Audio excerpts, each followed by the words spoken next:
Radio Classique, l'invité de l'économie. 7h21, le patron de Suez Environnement est donc l'invité de Radio Classique ce matin. Bonjour Jean-Louis Chaussade. Bonjour. Suez Environnement, 14 milliards d'euros de chiffre d'affaires en 2014, numéro 2 mondial de l'eau et de la propreté, grand concurrent de Veolia, pardon de le citer, même si finalement ça a du sens puisque vous venez, je crois, de l'imiter, avec 2 ans de retard, en uniformisant le nom de vos dizaines de filiales. Il y en a une quarantaine sous une marque unique. C'est une petite révolution pour vous. Et la marque unique choisie, c'est Suez Environnement. C'est pas une surprise finalement, ça paraît logique. C'est pas si simple que ça, puisque aujourd'hui, il y a simplement 650 personnes dans le groupe de Suez Environnement. Suez Environnement, c'est un groupe de 80 000 personnes.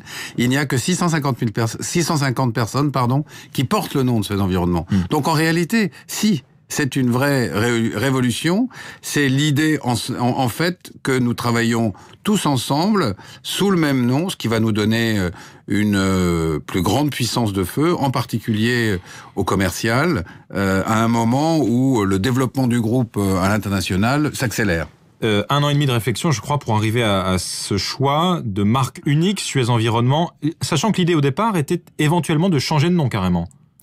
En fait, l'idée au départ, c'est ce que nous appelons la nouvelle architecture de marque. Nous avons travaillé pendant 18 mois avec toutes les équipes pour, au fond, fédérer la pensée sur ce sujet, arriver à un consensus. Le consensus qui a été dégagé, c'est qu'il fallait une marque unique. Ce n'est qu'à la fin du processus que la problématique du nom a été finalement tranchée. Nous avions 3 hypothèses.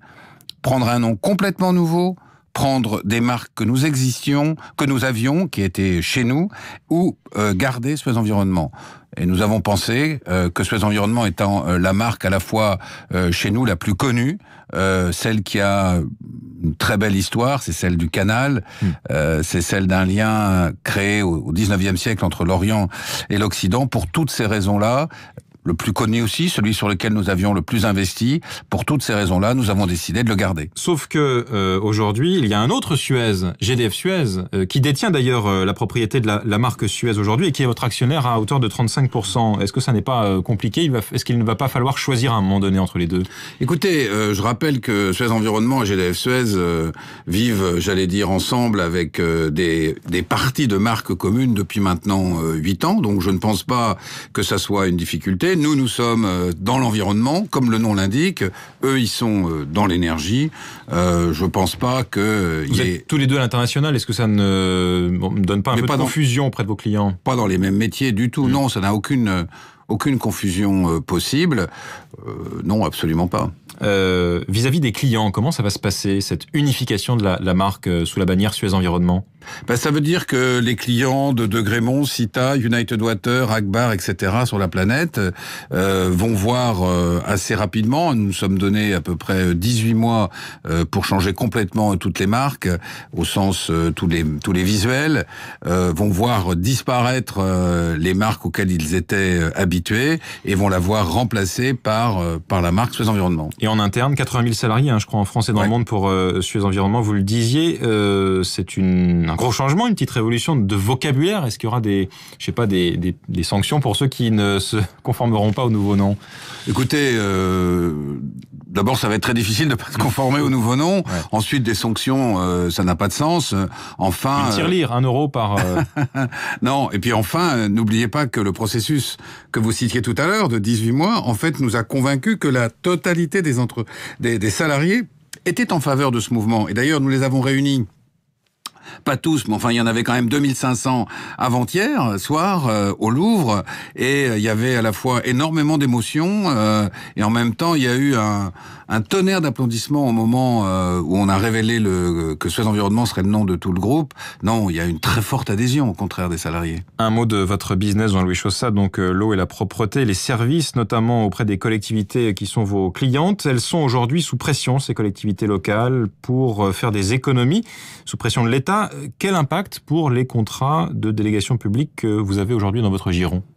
Suez Environnement, en France, dans l'eau, c'est 2600 contrats. Nous en renouvelons à peu près 250 à 300 par an. Alors, ce qui est vrai, c'est la pression que vous décrivez, elle s'est traduite par une baisse du niveau des investissements, qui se traduit lui-même par une baisse des tarifs. Donc, on a préféré, si je puis dire, baisser les tarifs que maintenir ou augmenter les investissements. C'est un choix, j'allais dire, de court-moyen terme, mais certainement pas un choix de long terme, car nous savons que après l'investissement sur sur l'eau potable, en gros, c'est tout au long de la deuxième moitié du XXe siècle. Celui sur l'assainissement, c'est la fin du XXe siècle. Nous arrivons maintenant dans une troisième étape d'investissement, troisième vague d'investissement, qui sera celle des pollutions émergentes et du renouvellement des réseaux qui ont été installés au début du XXe siècle. Donc il faudra, d'une manière ou d'une autre, dans les années qui viennent, peut-être pas immédiatement, mais dans 5 à 10 ans, recommencer à réfléchir au niveau d'investissement et à comment évidemment les rémunérer, soit par l'impôt, soit par le tarif. Il n'y en a que 2 méthodes. Mais aujourd'hui, il y a un sous-investissement en France dans les infrastructures liées à l'eau ? Je ne dirais pas ça. Je dirais qu'on a arrêté le deuxième cycle d'investissement, il s'est terminé, qui était celui de l'investissement dans l'épuration. Il faut simplement faire attention à ne pas trop tarder à commencer le troisième cycle que je viens de citer, mais il y a en ce moment une baisse par rapport à ce que nous avions fait les années précédentes. Merci Jean-Louis Chaussade, le patron de Suez Environnement, invité de l'économie ce matin de Radio Classique. Merci.